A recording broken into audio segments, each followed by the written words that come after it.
Good evening, everyone. It's 8 o'clock, and I'm Rabbi Avram Rothman. We're here tonight for a special evening where we will be one of our weekly interviewing of Jewish leaders from around the world. We've had, as you know, we've had Rabbi Stephen Berg, the head of Aish Torah. We had the chief rabbi of South Africa, Rabbi Warren Goldstein, and a number of other very special Jewish leaders from all parts of the world. And today, we have one of my favorite ones with us, and that's Rabbi Daniel Korobkin, who is the rabbi of the Beth Avram Yosef of Toronto. Also, he is the president of the Rabbinical Council of America, and what I believe is the largest Orthodox organization of Orthodox rabbis in the world, but he'll correct me if I'm wrong. Just let me give you a moment of introduction, and then I've muted everyone. I'll ask Rabbi Korobkin when he's ready to unmute himself, and everyone else to please stay muted just because of the background sound. Rabbi Korobkin is the Mara de Asra, that is the senior rabbi of the Beth Avram Yosef of Toronto. He received his smicha, his rabbinic ordination, from Rav Yaakov Ruderman of Ner Israel in Baltimore, which I have the smicha from Rabbi Ruderman as well. And I was at the same yeshiva just earlier. He has served as the rabbi in pulpits, excuse me, in San Diego, Los Angeles, Allentown, Pennsylvania, and of course here in Thornhill. Rabbi Korobkin has a Master's of Science from Johns Hopkins, which he holds in applied physics. He got it from the Johns Hopkins University Applied Physics Laboratory Graduate School. As well, he has a Master's of Arts in Medieval Jewish and Islamic Thought from UCLA. Many of you may have seen that he's translated and really organized the Feldheim's edition of the Kuzari. He, as I mentioned, Rabbi Korobkin is also the president of the Rabbinical Council of America, which, as it notes here, it is the largest fraternal order of Orthodox rabbis in North America. And it's my real pleasure to be able to welcome Rabbi Korobkin with us this evening. I'll just say on a personal note that a number of years ago, before Rabbi Korobkin arrived, I had heard of his coming. And as soon as he arrived, our shul got together and we invited Rabbi Korobkin to come and to be honored at a kiddush in our shul to welcome him to Thornhill. And he came and he spoke in our shul and stayed for the kiddush. Shortly thereafter, he invited my wife and I over to the Beth Avram Yosef for this to also speak and to be welcomed again at a kiddush, even though we've been here a while, but just to show a camaraderie and relationship between us all. And since then, it's just been higher and higher and a better and better relationship that we've had ever since. He's made an enormous difference here in Thornhill. But you didn't come here to hear me go on and on. So I'd like to welcome Rabbi Korobkin. That sounded great. I wish I don't have to say anything. Keep going. It's like Rabbi Rothman, that's the key. That's what makes you such a shachen tov, a good neighbor, and also a good friend, is that it was your warmth and hospitality and really just your extension of yourself and your community that made us, my wife and I, feel so welcome. And I have to say that it's because of people like you and the example that you set for the community that we have such a successful and a vibrant and warm and accepting community in Thornhill. Something that's really unique, and I think not everyone understands how unique and beautiful it is. Yeah, I believe that you're right, because we can see that something that's important to me and clearly is important to you as well is the fact that we as rabbis are able to associate with each other, to trust each other, which is, I think, the most important thing. And it's something that I think is that we can count on other rabbis in the Thornhill area in the same way. We know that people we can trust, that we can speak openly and frankly to, and we know that we can work together, and we've done that. We've spoken together in each other's shuls, and it's really made a big difference here in Thornhill that we can say that our community is a warm, welcoming, friendly place where you can say good Shabbos and hello to people no matter what shul they go to, and you can enter into, under normal circumstances, any of the shuls and feel welcome. And it's certainly, a lot has to do with the rabbinic leadership, and yourself, of course, makes quite a difference. So I wanted to speak to you about a few things. That one of the, certainly there have been a lot of changes in Thornhill over the years, but one of them that sort of hit us by surprise was this pandemic with COVID. And it's had enormous effects on shul life. Our shuls closed for the first time ever since they opened. And it was a very strange thing for us to get together and confer and to realize that we have to be leaders and close our shuls, close our synagogues in order to help the safety and health of our members. And I know our shuls closed within an hour of each other. We're among the first, certainly the first here in Canada, but probably among the first in North America to close for that reason. And I was wondering if you might be able to comment a bit on some of the effect that you found that it had on your shul, how you dealt with it, and also maybe some of the lessons that we can learn from what went on and what's happening with COVID. Well, you're right. We were certainly in the GTA, our shuls, and I think Shari Shamayim as well, we all closed within a day or two of each other. We were the first shuls to close. And it was very, very emotionally traumatic, I think, for all of us. But I think especially the rabbis who had to be put in that position. None of our predecessors were ever in that position of having to decide to close the shul. And it was a very, very difficult thing to do. It was the necessary thing to do, but it was nonetheless no less traumatic as a result.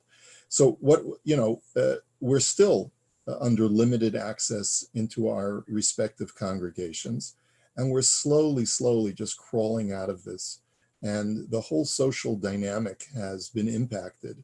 I know that you've done some really creative ways of having drive-by kiddushes and that I saw that you've posted online. And there are always attempts to try and still create the social dynamic, whether it's by Zoom or online or using other creative methods. But the fact of the matter is that the social fabric of a community is as vital as the religious element that a shul brings to its constituents. And right now, while we can resume offering religious services, the social services that we're so used to offering, which is what attracts people to come to shul in the first place, is still quite diminished, not completely non-existent. And that's something that's going to take some time. The fact that I can come to shul, we just had services for the first time in the main shul to the public for the first time since the closure. It was an amazing experience. It was so emotional for me and for so many others to be able to see people behind their masks back in shul, even though we were only about at the 25% capacity. But that being said, at the same time, not being able to shake people's hands, not being able to schmooze after davening, not being able to even give each other an embrace, or to say shkoyach to someone after they get an aliyah, or to go over to the women's section and to wish the ladies Shabbat Shalom or anything like that.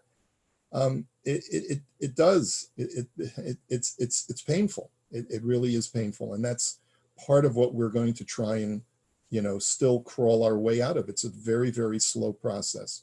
What are the lessons? There are plenty of lessons. One is how much human contact means to each and every one of us. There's no question that that part of the trauma of this pandemic has been the required distancing that we need to have from each other, and how important human contact is, both literally and figuratively. Another lesson that I would say is probably one of the more poignant lessons is that we've managed to continue on with the life cycle of our faith, despite the fact that we've had this pandemic. And what I mean by that is not only the Yom Tovim. I mean, that we closed shortly before Pesach. And that in itself was a little bit of, I think, a divine message, in that Pesach is the holiday that revolves around the home anyway. And it reminded us that we have to reclaim the religious identity of our homes before we're going to be ready to go back to shul.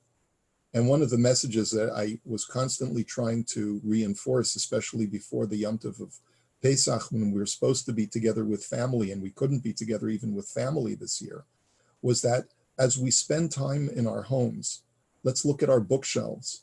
Let's go over all of the repositories of religious wealth that we either have or wish we had in our homes, and make sure that we're not going to allow our homes to be deprived of that kind of religious wealth, that we can't relegate our religious lives to the synagogue anymore. It has to become really a part of us. And part of us means that even in my very home, the art that's on my walls, the books that are on my bookcases, the music that I listen to, all of that has to be reflective. Although we can talk about music, Rabbi Rothman, you and I have a lot to talk about it when it comes to music. Even but I mean, there's a lot of spiritual content in even some of the secular music. But the fact of the matter is that our homes became our second place, our synagogue by default. And that was one message. But when I talk about the life cycle, what I mean is that not only the Yom Tovim, but also funerals and weddings, and even bar mitzvahs became completely different. Tragically, funerals became reminders that when you die alone, no matter how much love is presented to a decedent. They go into the grave and everyone walks away from the grave, and the decedent is left alone, stripped of all of their assets and all of their relationships. Death is final. And that only created a greater sense of urgency to live life to the fullest when we went to see funerals which could only have 1 million of people. When it came to bar mitzvahs, and tragically, the bar mitzvah boy would normally be standing in shul, surrounded by sometimes hundreds of people, wishing mazel tov. And now the boy had to be relegated to saying his parsha over a Zoom call. Well, we as parents and grandparents learned how to compensate for the lack of the amenities that we so much wanted to heap upon our beloved child or grandchild. And we were able to do that by showing our child the love. And for some people, that was a necessary compensation. That perhaps in all of the nervousness of making a simcha, the person that we neglect the most is the bar mitzvah boy. And we had to make sure that the bar mitzvah boy wasn't neglected this time, because there were no plans to make as far as inviting this relative or that friend and making sure that the flowers on the table were ordered properly. This was now all about the bar mitzvah boy. And that was another blessing that came from this pandemic. And finally, when we talk about weddings, I'm sure you've seen it also, Rabbi Rothman. We just talked about today some of the weddings that are taking place that perhaps are not appropriate because they're going beyond the legal requirements. But in the heat of COVID, right, over the last few months, seeing some of these weddings and the absolute joy and the absolute love of every single participant, again, focusing on the couple, not focusing on the caterer and the flowers and the photographer or any of the other, so to speak, I guess you could call it almost narishkeit when we put it into perspective.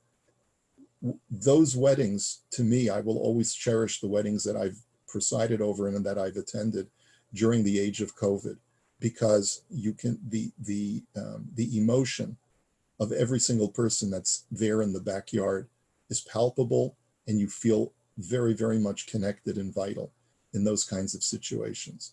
So those are some of the lessons. I mean, as many of you know, my wife and I watched our son get married from afar at the end of March because we simply couldn't get to California, where he was originally planning to get married in Montreal, where his bride is from.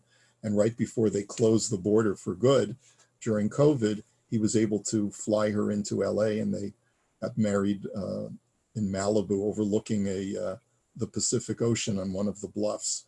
But we had to watch the wedding from a distance, and that was also very sobering. And after all of the sadness of not being able to attend your child's wedding, you come to the realization, you know what? A wedding is a couple of hours. A marriage is a lifetime. And for us to be able to see our son happily married means more to us than those few hours that we weren't able to be at the wedding. So, well, I guess what I'm saying is that it helped to put a lot of things into really important perspective, and we're still learning. And we will all be able to write a chapter for a book about this pandemic and what it's meant to our lives. Yeah, certainly. I think that there are a lot of messages that we can pick up out of this. And one thing I'm sure that everyone who was who might look at it as if they had the misfortune of having an important life cycle event, be it a wedding or a bar mitzvah, bris, during these conditions, will look back at it over the years and find that really the most important parts were the parts that they were able to keep. Right, the fact that you can stand with your spouse, you stand with your wife or your husband at the bar mitzvah of your child, and it's you and 10 other people or 8 other people, or so too at other similar events. I remember, in fact, it was at your synagogue. Oh, it's about more than I guess a decade ago, when the Zelenkas got married during the enormous power outage that we had in Ontario or in much of Canada. And they were having their wedding, and suddenly the power went out, and members of the BAYT went and brought barbecues, and they barbecued in the parking lot to be able to make this wedding a success. And at that time, you feel bad for them. Here, their wedding is, they couldn't have it the way they wanted. They couldn't even have it indoors because it was dark. And yet they had a wedding that not only showed them the importance of, as you just mentioned, the importance of what really is a wedding. Really, it's a bringing together of 2 people through love to build a Jewish home for the next generation. But they also were able to see a community, gathering together to help people who most of the people who came to cook, by definition, because they came to cook, they weren't invited to the wedding. So they didn't know the chassan and kala. And nevertheless, it really showed a wonderful action. And that's something that they'll be able to tell their children and grandchildren about and be handed down to be able to show, really what's important. And I think absolutely. And the only people I feel bad for are the caterers. And we have our own in-house caterer. And I totally feel for him and his company.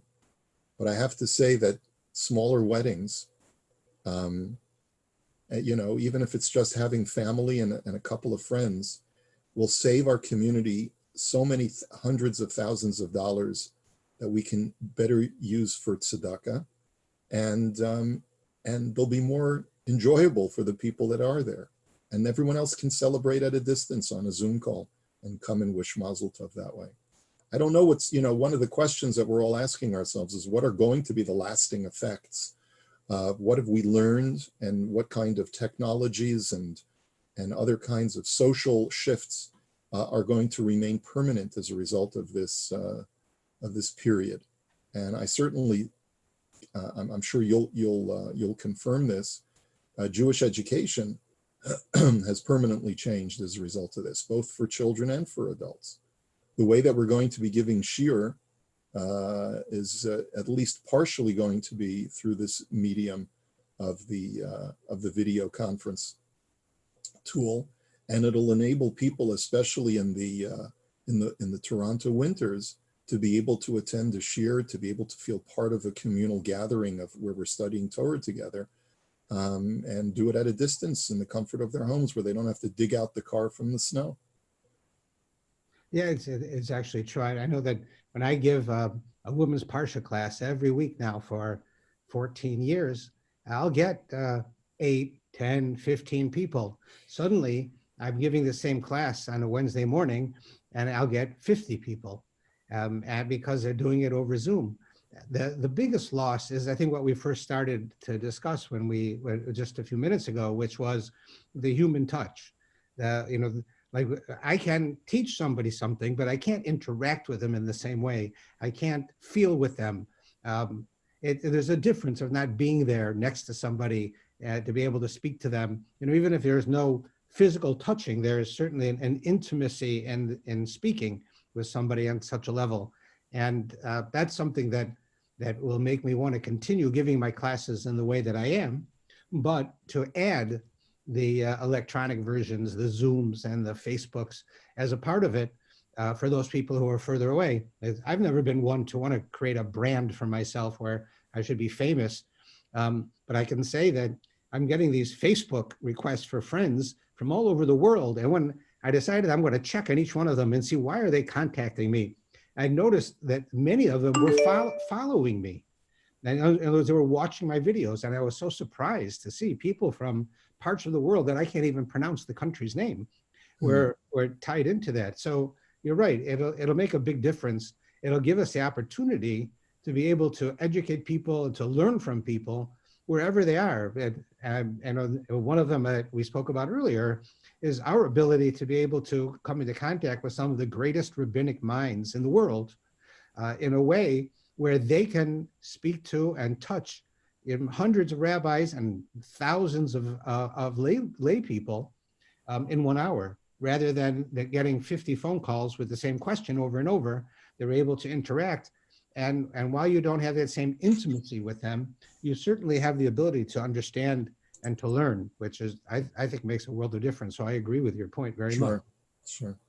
So let's take a bit of a detour away from local talk. And one of the things that that I mentioned earlier is that you're the president of the Rabbinical Council of America, which is really a misnomer. It's not just of America, because you're in Canada and you're the president. I'm on the board myself, as we discussed earlier, and I'm here in Canada. But it's an extraordinary organization in that it's not only a benefit for the rabbis, but it's also a central voice for orthodoxy. That very often be it the media or government officials or other significant individuals are looking for what is the Jewish response to this issue or that issue. And we'll see right away that the Rabbinical Council of America, and now under your name as president, will write a letter, will make a statement. If somebody significant passes away, if something extraordinary happens, if there's some issue in the world that goes on, the Rabbinical Council of America will have a letter, we'll have a discussion, but very often a news release, which will express to the world what orthodoxy says, which is something that, for decades, as I was growing up, orthodoxy was the last place you looked. The last place that somebody would go from the outside world to find out what's going on with the Jews would be going to an Orthodox rabbi. Over the last number of decades, we were able to stretch our muscles a bit and to show the size and power of our community. And the Rabbinical Council of America is a wonderful mouthpiece for that. And I know we've discussed some of the issues that you dealt with. One of those, I would say, most difficult ones now, and one that I thought I would raise and we could speak about in a minute, is what went on with the whole thing with the Black Lives Matter, with what happened with them, with the rioting, with the protesting, with which was apparently the police abuse of power, the facts that the Black people seem to have higher arrest rates, even not only just arrest rates, but the arrest rates where it's dismissed, where somebody was arrested for no reason. So I know the Rabbinical Council of America made a statement on that. I was wondering if we could speak about that for a few moments as to what it was that the Rabbinical Council under your name said and why they did it. Sure. Well, first of all, I think the reason why you and I are involved with the RCA is because we recognize that our responsibilities are first and foremost to our own respective communities, the hundreds of families that we serve with great humility and dedication within our own community.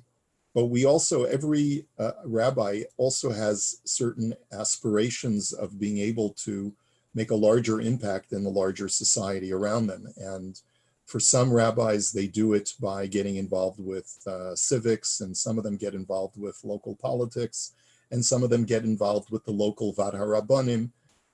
And for us, at least for this stage in our careers, our contribution is to get involved with Rabbinical Council of America, which is truly, like you said, an international organization, because not only do we have our membership is primarily from the US and Canada, but we also have members in the EU as well, rabbis who are like ourselves, who are leading modern Orthodox or centrist Orthodox congregations and want to have some kind of fraternal association with other rabbanim of their ilk, where they can commiserate and discuss issues of the day that come up.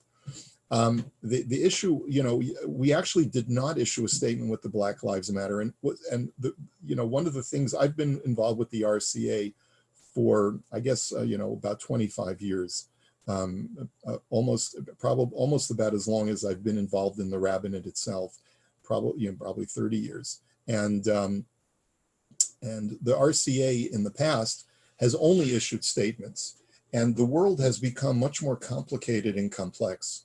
So to issue a statement sometimes works. Like we just did before Shabbos, we issued a statement congratulating and expressing our endorsement of this new deal that was made between Israel and the UAE, United Arab Emirates, to create diplomatic ties between the two countries. It's only the third Arab state that has actually formalized relations with Israel. It's the first time in 26 years since the treaty that was made with Jordan that we've actually created the new kind of association. So for us, it was clearly a slam dunk to say that this is a really good thing. And so that was a statement that we issued. But what about things that are very complicated and are very controversial? The funny thing about the rabbinate is as much as you think we're a homogenous group of guys, I've never seen a more diverse group of rabbanim than in the RCA, where their political leanings are as diverse as any congregation. We have rabbis all the way on the far left, we have rabbis all the way on the far right, and rabbis that are somewhere in between. And I guess part of the what qualifies you to be part of the leadership of the RCA is if you're able to see all sides and try to create some kind of voice of moderation. And that's certainly reflective of yourself as well. And that's why when I was becoming president of the RCA a little bit over a year ago, I made sure that that in organizing the cabinet that's on our board, I made sure that they reached out to you, Rabbi Rothman, because I knew that you were going to be a tremendous asset to the organization, which is why you're on the executive of the RCA. And so we wanted to say something because we feel that one of the things that distinguishes the rabbinate that the RCA stands for is that we don't insulate ourselves and isolate ourselves from secular society. That we as rabbis are supposed to model for what we feel is a hallmark of the Jewish people, which is to be a light unto the nations. We're not supposed to keep the gifts of the Torah to ourselves. We're supposed to share it with the world and to be an example and to try to provide lessons of morality and ethics to the entire world.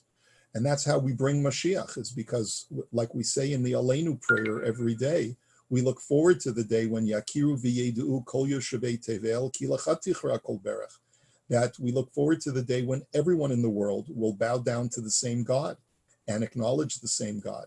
And we believe that the way we do that is by helping Hashem, being his partners and spreading the message of Torah throughout the world. And so for us to remain silent about probably the most important social issue of the day, which is the Black Lives Matter movement, didn't make sense to us.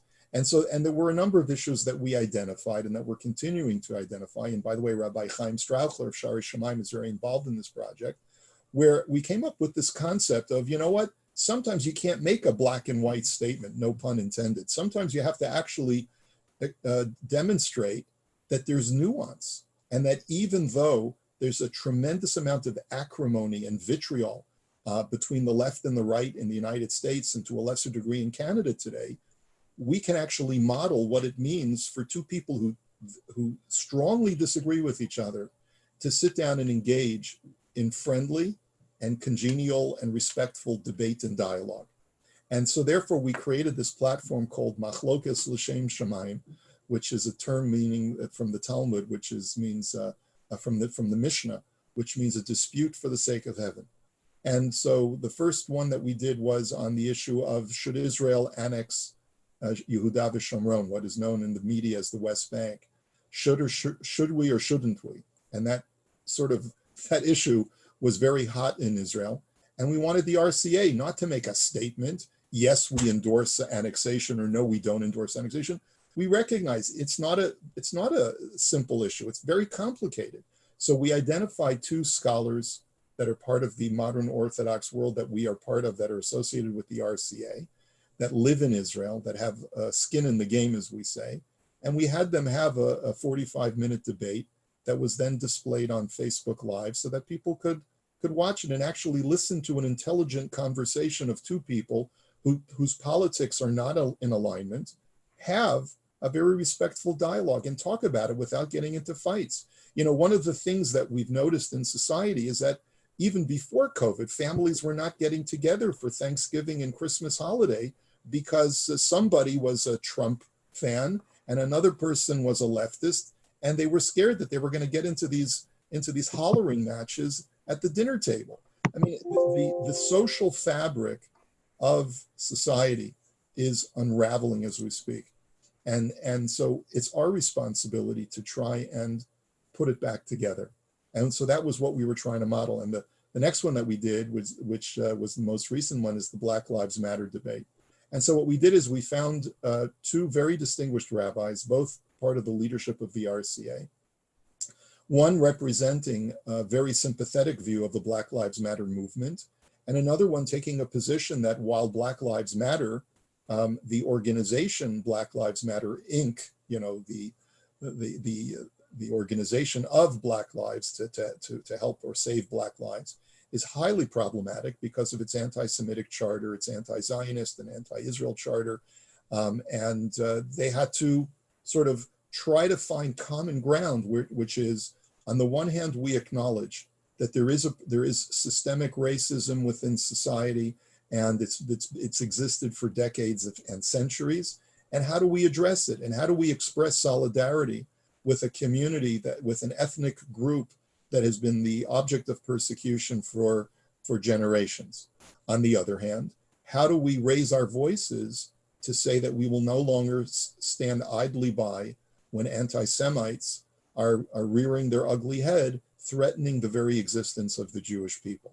So how do you create that balance? And it was really interesting to see how the two sides were going to present it. Now, in the planning of this machlokas l'shem shamayim, we ran into something fascinating that I have to confess none of the planners really anticipated, which was this. We put together a flyer, we posted it on Facebook, and we had three rabbis of the RCA. It was one rabbi representing one side, the other rabbi representing another side, and I was going to moderate it and then all of a sudden we get this huge attack on social media. What are three white guys? What business do three white guys have to address the Black Lives Matter? Where are the Black Jews in your community? Where are the Black rabbis in your community? How dare you assume to even suggest that you have something intelligent to say about this when you yourselves are not Black? It's time for white people to shut up and just listen.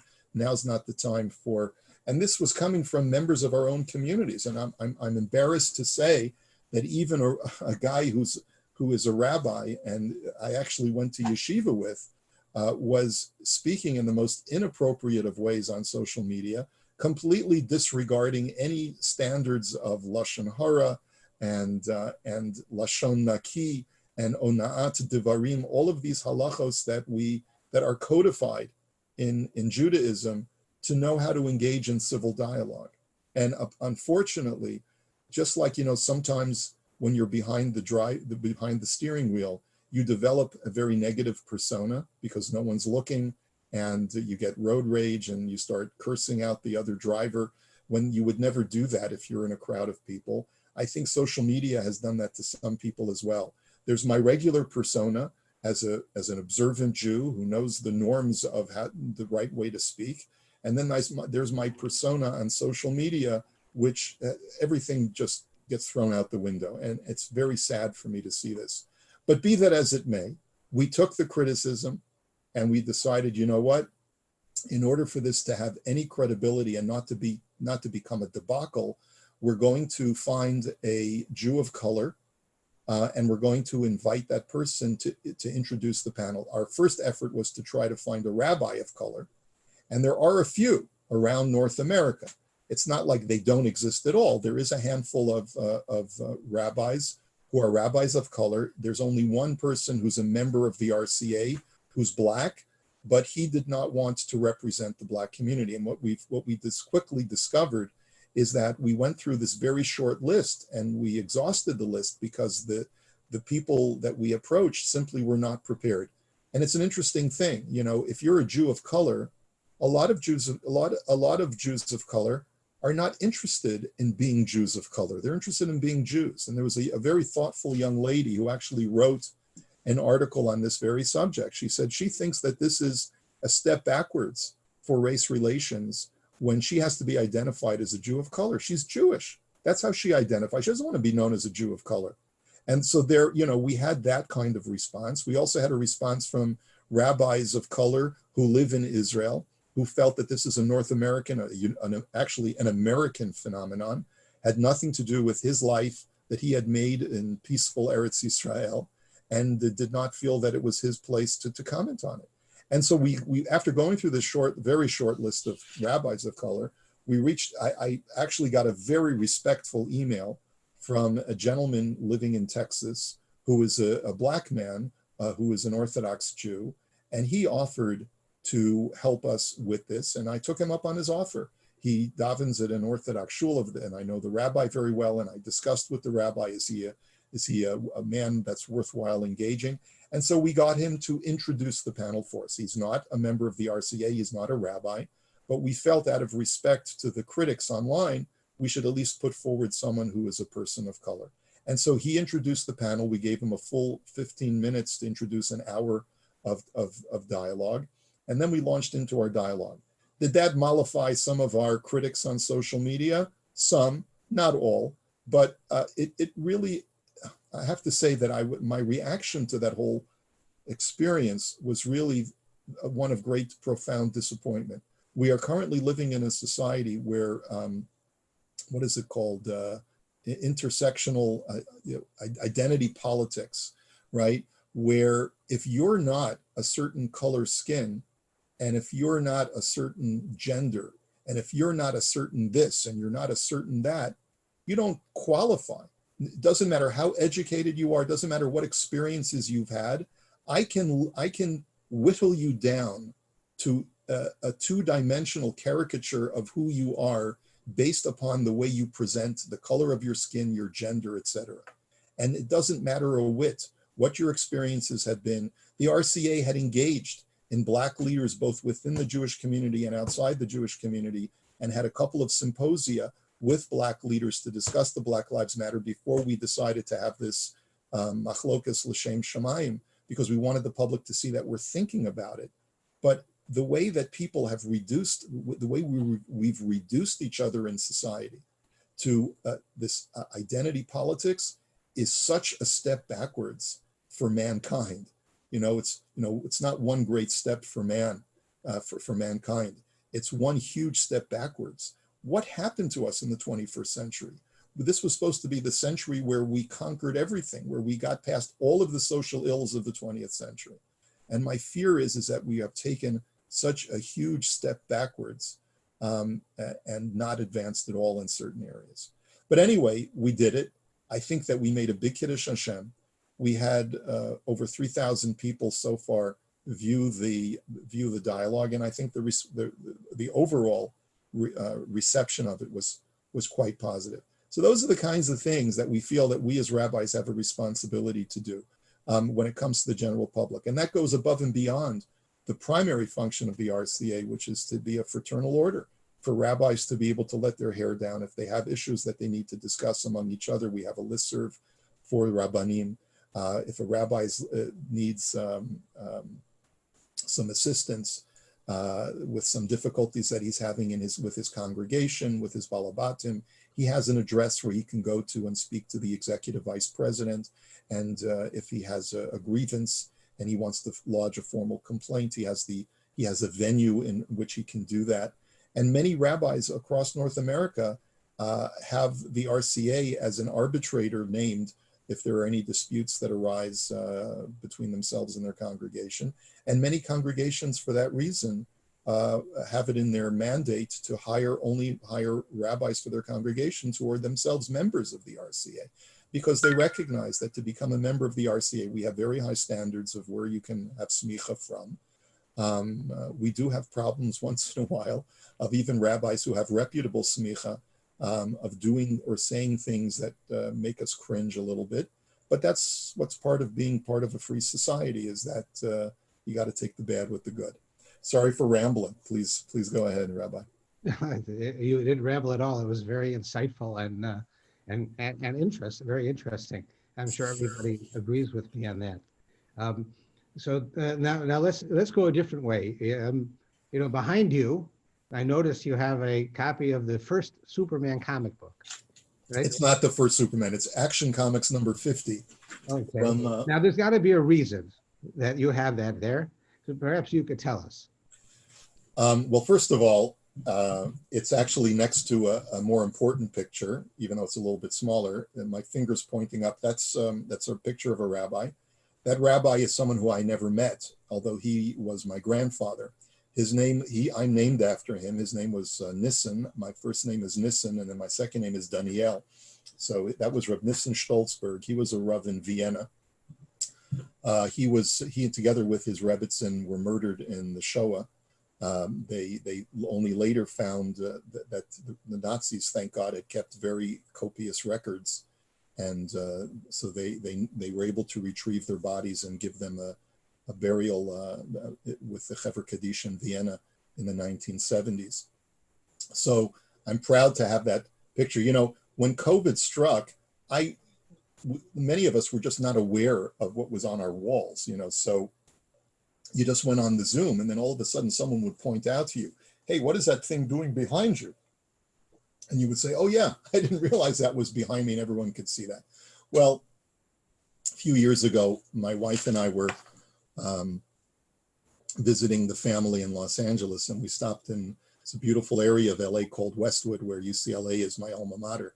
And there's a lot of really cool, nifty shops, and they had a poster of this comic book cover, which if you had an original copy, it's probably worth a couple of $1,000s at least, this particular comic book. And I'm a big comic book buff. Sort of I think every rabbi psychologically, subconsciously has a superhero complex to one degree or another. That we're gonna, the reason you and I, Rabbi Rothman, went into the rabbinate is because we wanted to help people, which is what superheroes do. They put on the tights and the cape and they say, "I'm here to save people." So in order to be able to want to help people, you have to view yourself in a certain light. And even we're very, very flawed. We have feet of clay, but at the same time, we feel that we can do something to help other people. So what struck me about this particular cover, you can't really see it that well, but what Superman is doing in this particular scene is that he's inside a mine, a coal mine, and there's a bunch of coal miners. This is from the late 1930s, and the central beam of the coal mine has collapsed, and all of the miners are cowering in fear because they're worried about getting buried alive in the coal mine. And Superman is sticking up his hands and holding up the broken central beam of the coal mine and saving the lives of the coal miners. And so that sort of reminds us all what our responsibility to our fellow Jew and the rest of the world is that sometimes when the beam is broken, we have to hold it up. So that's the significance behind that. I don't know if there's much more you want me to reflect on the whole, the genre of comic book heroes exploded in the early 2000s with the advent of computer generated images in motion pictures. CGI changed the world of motion pictures forever. The comic books that you and I grew up with in the 60s, 70s, and 80s, which were just fantasies of us imagining the images in our minds, now have become major motion pictures, and successful ones at that, because we have the technology to actually take the stop frame of the illustration and actually make it into a full movie. And so it's nice to see the things that I grew up with, that everyone told me I was a geek because I liked comic books, and now everyone's into comic book heroes today. It's a huge industry. Yeah, it certainly is. I mean, almost in and every couple of kilometers, you can find another store selling them. There used to be record stores and then CD stores, and they're all gone now. So now it's They're just all gone. stores. And the comic book stores will eventually, I mean, the only record stores that are still around are the ones who sell the collector's items, and that's what comic book stores have become. But even that, I still occasionally will purchase an old comic book just for nostalgia and for the collectability of it. And you can do that all online now also. They have auction houses, they have eBay. All of that is still, all of that's online. Yeah, we have the ability to use the global economy to feed our idiosyncrasies. Yeah. Everyone's got vices. I think this is probably one of the cleaner vices, though. So, so if your rabbi has a clean vice, you should be thankful. Yes, that's true. Now to go in another way, I asked you before about you have some involvement with locally and perhaps even beyond locally with some of the Islamic leaders. I know that every once in a while I'll get invited to go up to the Islamic Center that's just north of us. They'll want me to come up and to participate in one thing or another. And I've always been quite apprehensive, mostly because it's strange to me. I don't know them. I don't know what'll happen when I walk in the door. Will I be welcomed? Will I not be welcomed? I have to presume, I guess I would, otherwise they wouldn't invite me. But I've always found it a bit frightening because I haven't had any experience with them. But I do know that there were occasions, like after the attack on the synagogue in the U.S., where some of the Islamic leaders came into your synagogue to show their sympathy and their solidarity with the Jewish community. So I was wondering if you might be able to comment a bit on your interactions with them, and how they've been, and perhaps how we can look when we meet somebody here in the neighborhood who's Islamic, and do we have to presume that they hate us because of Israel or because we're Jewish, or can we actually feel that there are people who we could bond with and have some common ties? Well, okay, it's a very good question. The first question we should be asking ourselves is, to what extent should the Jewish people be involved with people of other faiths as far as dialogue and actually being part of the fabric, the tapestry of the larger society and community in which we live? As I mentioned before, that's part of, I think, that one of the dividing lines between our brand of orthodoxy and perhaps more insular kinds of Orthodox Judaism, which are much more inward looking and exclusive and shunning of the outside world, as far as at least trying to be part of that world in any substantive way other than just making a buck. The reason why I find myself at this juncture in this form of orthodoxy is because I view that that's our responsibility to the rest of society. Otherwise, God would not have put us here in the diaspora. Now look at what just happened between Israel and the UAE, right? If we truly feel that there can never be any relations between the Arabs and the Jews, and the Muslims and Jews, Arabs and Israelis, then how could a treaty like the one that was just signed between Israel and the UAE ever take place? The fact of the matter is that there is a huge amount of anti-Semitism within the Arab world. We acknowledge that. There's a huge amount of anti-Zionism within the Arab world. We acknowledge that. That has come out of the mosques from fundamentalist clerics who, in order to maintain their power base and in order to foment the crowd and have them galvanized behind the common cause, they point to the Jew as the eternal pariah and the enemy of the Muslim. But you got to study a little bit of history first and realize that it wasn't always that way. In the Middle Ages, when the Christians were accusing the Jews of putting Christian children's blood in the matzahs and having pogroms, the Muslims were actually quite tolerant of their Jewish neighbors. It may not have ever been ideal. There was always a second-class status that was assigned to Jews in the Middle Ages in Muslim societies, but there was tolerance, and Jews were able to prosper and maybe able to rise in rank. Let's just look at some of our great Jewish leaders throughout the medieval period, and you'll see that those who lived in Muslim lands fared much better than their counterparts in the Christian world. That being said, we also recognize that Islam took a left turn somewhere and descended into darkness for a few centuries when it turned away from its own internal enlightenment. And especially starting in the late 19th century with the rise of Wahhabism, there's been a rise of fundamentalism within the Islamic world. And that sort of came to a head when we saw what happened with 9/11 and the aggression coming from the Muslim world against the Western world. But that too is starting to wane.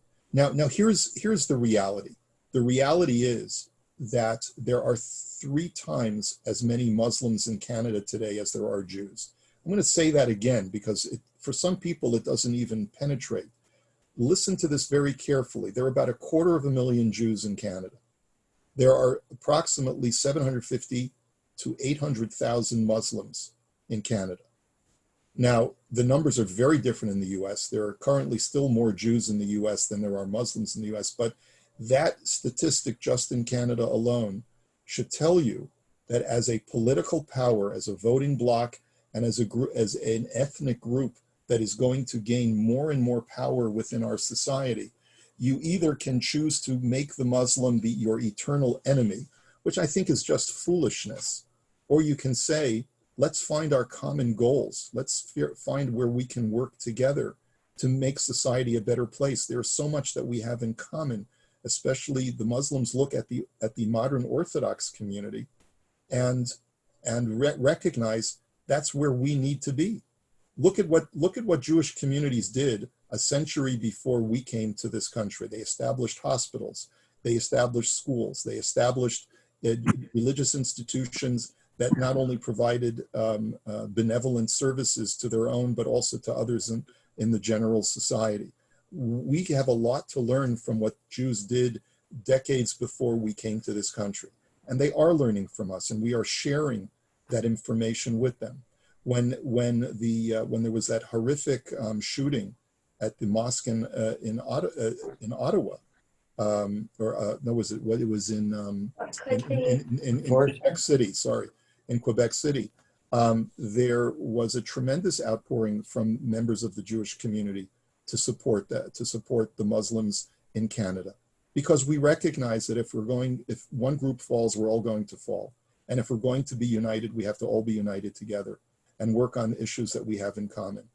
You know, you mentioned the Jafari Mosque, which is just up the road by Near Israel Boulevard off of Bathurst.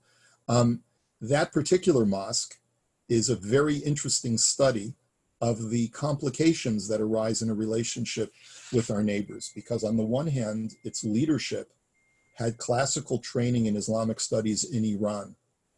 But the members, the balabatim of that mosque, do not at all come from the Middle East. They come from the West Indies. They come from other parts of Africa, which had either very little contact with Jews or have no anti-Semitic leanings whatsoever. So it's a mixed bag. And so we understand that when it comes to showing support and solidarity, when God forbid acts of terror take place, showing solidarity with Muslims is very, very important. We're not engaging in religious dialogue because we know we're practicing 2 separate religions, just like we're not going to engage in religious dialogue with Christian clerics. But there is so much that we can learn from each other and help each other as ethnic and religious minorities within a larger society. Now, the history as far as how I got involved and how our Shul got involved in this is through actually a friend of ours who's a Reform rabbi by the name of Rabbi John Moskowitz. And he reached out to me one day and he said, listen, you're a fellow Californian. He's from California. You know, California is a land of fruits and nuts. So he said, you know, I guess he figured that as a kindred spirit who's a little bit nutty and a little bit off the beaten path, he could appeal to me. He says, you know, Muslims look to Orthodox Jews like you to chart a path for themselves. They're devoutly religious. They observe Ramadan and they fast and they go on Jum'ah, which is on Fridays. They go to the masjid, to the mosque, and they pray and they follow the words of their religious leaders, their imams and their qadis and their clerics. And they want to use modern Orthodox Jews like yourself as a model of how you can still integrate within a secular society and still be a devout Muslim. And so there's a guy I know, he said, his name is Abdullah Antepli. He's a cleric originally from Turkey who's now the a chaplain at Duke University of all places, and he's dedicated to strengthening the Muslim-Jewish dialogue. Would you be willing to speak with him, and would you be willing to possibly even host him as a speaker in your shul? And I said, listen, let's talk, let's find out what he's all about. I found out that the Sholem Hartman Institute, which is a think tank in Israel, it has a certain liberal leaning to it because it's multi-denominational, but at the same time, it has one of its branches is the Muslim Leadership Initiative. And what they do every year, they bring a cohort of Muslim leaders to Yerushalayim at Hebrew University, and they provide them with the Zionist narrative. Now, what that means is that they express to them, listen, we know that all your lives, all you've heard is about why Jews are bad and why Zionism is bad. Now listen to it from our perspective. We're not expecting you to become Zionists. We just want you to at least hear our side of the narrative so that you can understand and not necessarily view us always as the enemy, but realize that there are two sides to this. And this has been a successful program for the last 7 or 8 years. And so this Abdullah Antepli is the director of that program. And so he spoke in my shul. And I have to tell you that there were more young people, university-age people in the audience than any other event that I've ever run. Because as much as, guys like our age may think that, well, the only good Arab is a dead Arab. I've heard that phrase before, or you can't trust Muslims because they're not honest and they're always going to take advantage of you. And when you least suspect it, you're going to get it blown up or something like that. But the youth don't believe that because they go to school with hundreds and hundreds of Muslims in their classes that they take. And they recognize the westernized Muslims that are living in Canada are decent people.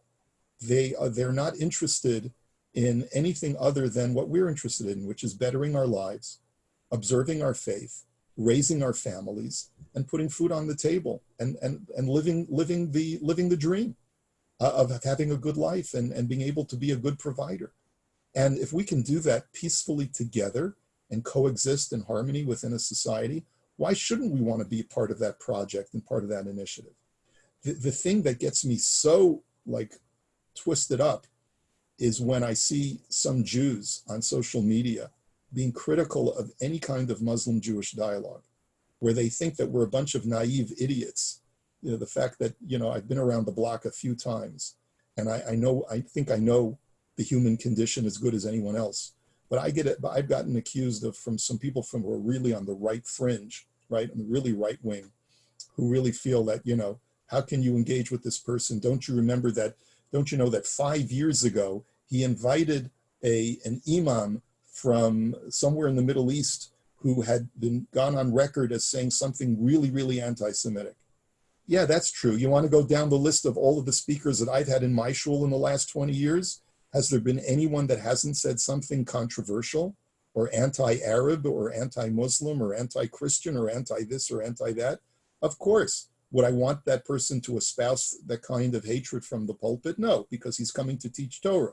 But maybe he's been associated with something that he said on YouTube that was captured years ago. Does that make me an anti-Muslim because I hosted that guy? So look at it from that perspective. Yes, he's bringing an educator who's probably got a lot of baggage from his own upbringing. And he has to be called out on it if the guy is known primarily for his anti-Semitism. And we've successfully, because of our relationships, have been able to have certain people disinvited from the Muslim community, from Muslim community events in Ontario. But that's the way that you build bridges. And that's the way that you create communities, not by shunning, not by ostracizing, not by disqualifying.